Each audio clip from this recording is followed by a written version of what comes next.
Kokomi and Wanderer banner is just around the corner and many people are confused on whether or not you should pull for them. So let's talk about them and also about the 4 stars as well as the weapon banner. First, let's talk about Kokomi. Kokomi is a Hydro healer who not only works best in Freeze and also Neo Bloom teams, but is also a very flexible Hydro character.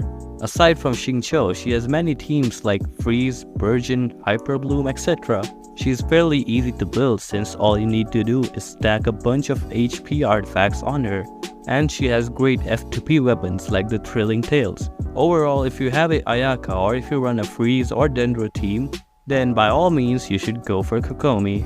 Now let's talk about Wanderer. Wanderer is a DPS who is really great at exploration, but if you do not have a C6 Parvizan, his viability in Abyss Floor 12 is quite low. He can be built as a standard DPS with his best F2P weapon being the Witsit, but without C6 Parvizan too, he is a very fun character to play as in the overworld. So Kokomi or Wanderer?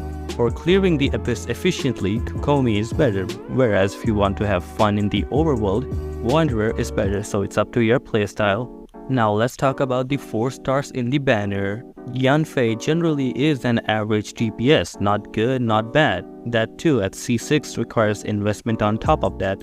Rosaria works really well with Kokomi Freeze teams and her constellations are good overall and can be utilized in certain team comps like Freeze and Melt. Faruzan C6 is good with any Anemo character DPS and is better with Xiao. She does buff Wanderer, but overall damage wise, C6 Parvizan and Xiao will be better than C6 Parvizan and Wanderer. Now let's talk about the weapon banner. The Donut, also known as Everlasting Moonglow, is probably the worst weapon in Genshin.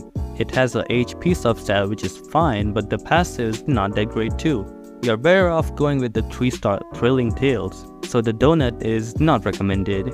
The bell-looking Catalyst, which I cannot pronounce, is a good weapon as it has crit damage as a substat and the passive is great too, perfect for Wanderer, but if you lose the 50-50 to the Donut, you'll not recover from this soon, so pull on the weapon banner on your own risk. The only good 4 stars in the weapon banner are the Dragon's Bane, Lion's Roar and the Favonius Bow, and the Dragon's Bane is only good for Hu Tao, and the bell might be useful for Freminet as it was showed in his banner art, but we do not know yet, and the Wine and Song Catalyst is pretty mid, so overall weapon banner is just not that great, so I would not recommend taking the risk. So the big question, do you save for Fontaine or do you roll? If you really like Kokomi's or Wanderer's playstyle, or if they give good synergy with your team, you should roll for them as we don't have any idea about Fontaine characters.